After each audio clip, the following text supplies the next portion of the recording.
हम लोगों ने एक टर्म बहुत बार सुना है, that is known as full moon, और इन हिंदी और Sanskrit it is known as Purnima. So it is a day, और in Hindi it is a tithi in each month. What exactly it is, उससे क्या होता है? एज पर लूनर कैलेंडर, अगर हम lunar calendar देखें, देर आर 2 पक्षास. सो वन इज शुक्ल पक्ष एंड द अदर इज कृष्ण पक्ष. पक्ष क्या होता है? It's a fortnight in lunar calendar, मतलब 14 रातें. So full moon divides the lunar calendar into 2 equal pakshas, Shukla and the Krishna Paksha. So there are 12 full moons, 12 full moon की रातें होती हैं, and each and every one has its own significance. Astronomically देखा जाए तो full moon पे होता क्या है? On this day the moon is illuminated and it's the brightest. That is why it is already shown in so many movies, you know, Purnima ka Chand. And on this day, the earth is in between the sun and the moon, and they all are in straight line. We all know that moon is an integral part of our lives. कितने सारे festivals हम moon के movement पे celebrate करते हैं, be it Holi, be it Guru Purnima, be it Ramzan. And in each and every culture, in each and every religion, it is very auspicious. Significance of the full moon. No? In this universe, each and every object has some effect on the other. Likewise, full moon हो या new moon हो, उसका भी effect हमारे मन पे, हमारे शरीर पे होता है to some extent.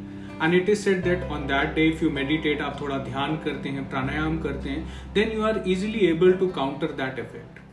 हम लोगों ने बचपन में पढ़ा होगा high tide and low tide, कि कैसे मून की ग्रेविटेशनल फोर्स की वजह से कैसे पानी पे असर होता है और हाई टाइड और लो टाइड होता है.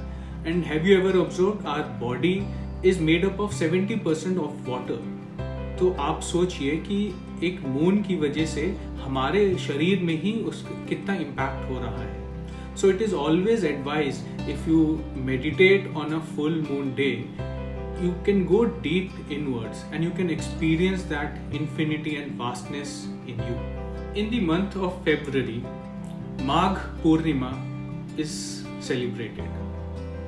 हम लोगों ने अक्सर माघ पूर्णिमा के बारे में सुना होगा, बट उसकी क्या सिग्निफिकेंस है हमको शायद नहीं पता. अगर हिंदू माइथोलॉजी के अनुसार देखें तो बोलते हैं इस दिन भगवान विष्णु स्वयं ही वास करते हैं गंगा नदी में. So that is why it is said that if you take holy dip on this day, it is very very beneficial and very auspicious.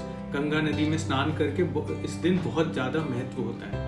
और ये भी बोला जाता है कि इस दिन आप अगर दान करते हैं और साथ में व्रत रखते हैं तो उसके भी बहुत फायदे होते हैं. और हो सकता है कि अलग अलग राज्यों में इसको अलग अलग तरीके से सेलिब्रेट किया जाए.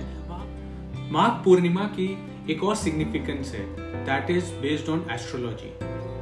सो on this day the sun moves into the Capricorn sign and the moon moves into the Cancer constellation.